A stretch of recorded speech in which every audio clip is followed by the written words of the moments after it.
Hey folks, it's me after a very long time away.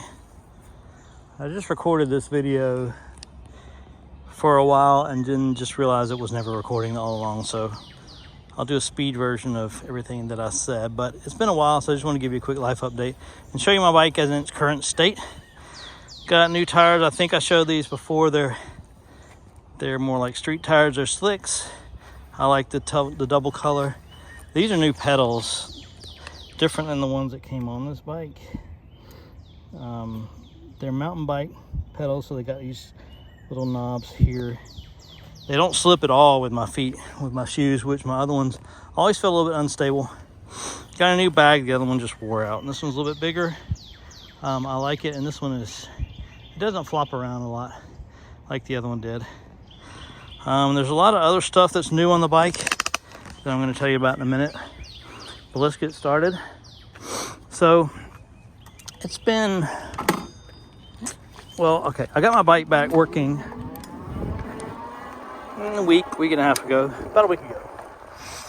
I've probably ridden 50 miles, well, really 60 miles as of a few minutes ago, because the first 10 miles or first 7 miles I missed. Anyway, been through a lot with this bike. As much as I love this bike, it has been a disappointment. Not necessarily the bike itself, but the company and the hurdles with that, which really has to do with the fact that they're in China and I'm in the US, and their offices are in China and their tech support's in China, their parts are in China. When I say parts in China, I mean if you need a washer, if you need a bushing, if you need an aluminum hanger for the frame, any part for this bike is in China and takes a month to get here. A month. I've had this bike for 17 months and I like to ride every single day. And because of waiting on parts, I've been without it for 5 of the 18 months, which has been very frustrating. Combined total of 5 months that I've been waiting on parts. I'm gonna pause for a second because there's a family up here. Come on up on your left, please.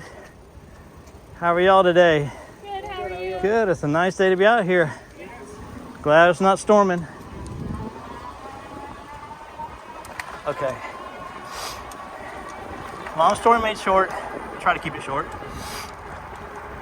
I'm on my 3rd motor. I'm on my 2nd battery. I'm on my 2nd rear frame, which means the back half of the bike. My 2nd hanger, which is what holds the axle into the frame on the right side. The frame itself holds it in the left side, hence the new rear frame. So here's what happened. Somewhere along the way, probably when changing a flat tire, putting in a new tube, or putting on new tires, the nuts that hold on the back axle weren't tight enough, and which caused some wiggle. It's my best guess anyway, which is not what the company says happened, but caused some wiggle room, meaning the axle is slotted, so it's got flat sides on the side, so it caused it to wiggle anytime you hit the throttle. So when I hit the throttle, especially from the stop, it puts a whole lot of torque. And I think it had been wiggling enough to where it just slowly started bending the frame and eventually stripped out the frame on both sides to where the axle spun around inside of it. Well, the axle is what pushes the bike. It's also what connects the motor to the controller. So there's a big heavy cable coming out the side that should never spin. It is tightly connected to, well, anyway, it's what all the power goes through. And so when the axle spun, it also spun the cable. So the first motor that I replaced, I did not realize that the axle had spun in there. Either did my bike shop. So I replaced the motor core, because the error that happened was it said that the sensor inside had been broken. But you get that same error when the cable itself is broken or unplugged. So I think when it spun, it twisted where it connects and sheared something in the cable itself. So, tech support said, hey, you or your bike shop are idiots. They didn't say those exact words, but essentially in broken English, that's what it said. And you installed it wrong when you put your bike back together, and you ruined your motor, and you have to pay for it. So they did only charge me cost, which was $130 instead of $400.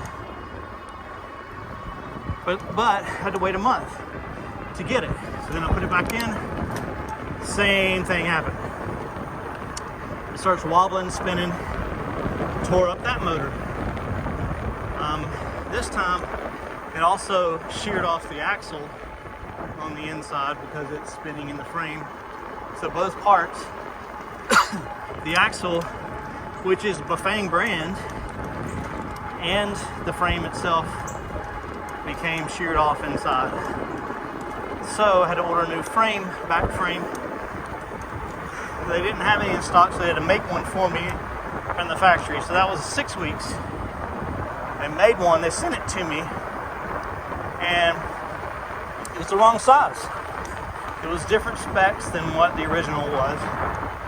So I'm sending them pictures and videos saying, here's the difference. As you can see, the inside diameter of this thing, where it connects to the bike, totally different size.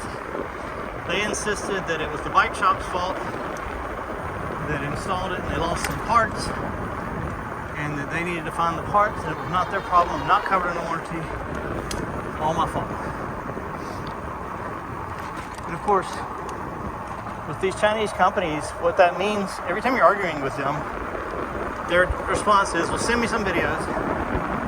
And it's always after midnight, our time, and you get a reply the next day.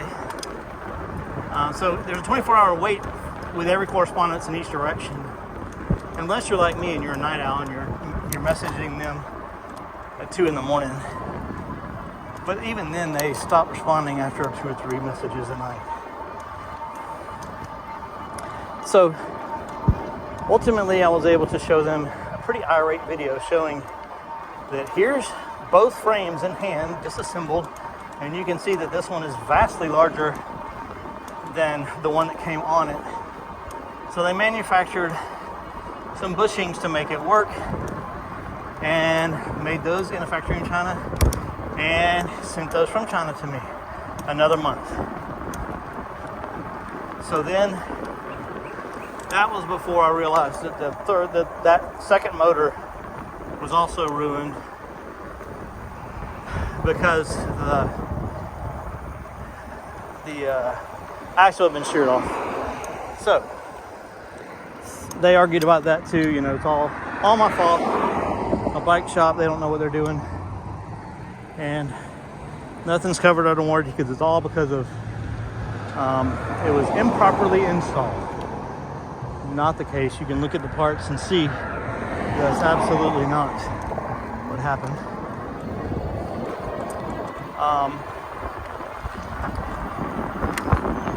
All right. So then I'm glad I asked this, and I was surprised by their answer, but I said, don't you at least have a motor here in the States without having to wait another month? And they said, actually, we do have one in California. We'll send it from LA. So it sat in there. It was five business days before it left their warehouse. I got a tracking number right away, but it didn't actually. It was just label created for about 5 days. Then another 4 or 5 days, it was here. Took it back to my bike shop. Paid $200 to have it all put back together, reassembled. But that was cumulative over the last several installs, including replacing the rear frame twice. It's been a very expensive. I paid $1,450 for this bike, and I've put $800 in repairs in it, which I never would have done if I'd known ahead of time that's what it was going to take to keep it running. Now, I have put 1,800 miles on it, and I do ride it every day. I take good care of it. Anyway, that's all I'm going to say about that. Well, no, I'm not. Here's the other part of that is, now that I'm kind of a serious e-biker, meaning it's very important to me and I ride every day, if and when I have to replace this bike, as much as I love this bike, instead, I will go to my bike shop. I will buy a Velotric, either Discover 2, which just came out, or a Nomad 2 when those come out. It has all the bells and whistles and the features and the torque that I want. And the main thing is, it's a bike that I feel like I can trust, where I don't trust this one anymore. It's a bike that is supported by an authorized dealer right here in town, a mile from my house. And I know that no matter what happens to it, they'll back me up, replace the parts, they can repair it. I'm not waiting on parts from China for 5 months.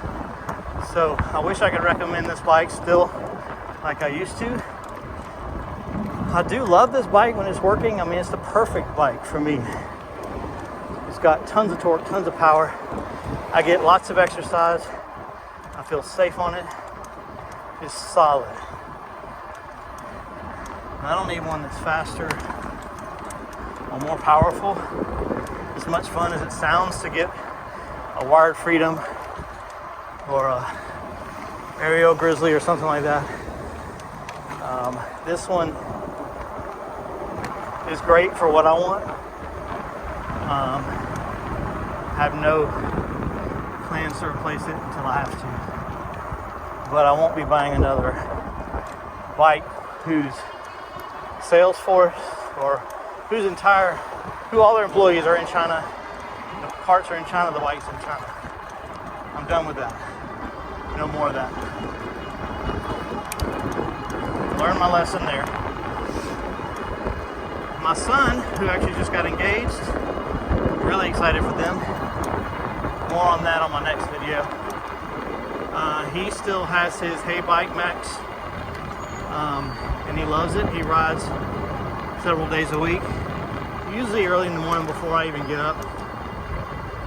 He's an early bird because he works 12-hour shifts starting at 8.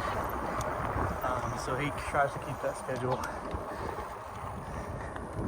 My brother, Casey, he just bought the same bike as my son.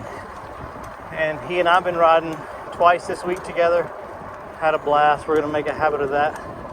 So I'm excited to have some folks that you'll be seeing on my channel soon when I continue to record these videos. Anyways, I'm glad to have someone to ride with. I've got a lot more news to tell that I did record, but I thought I was recording, but it wasn't recording. So I'll save those for my next video, which hopefully will be the next few days. Anyway, I appreciate it. Thanks for watching.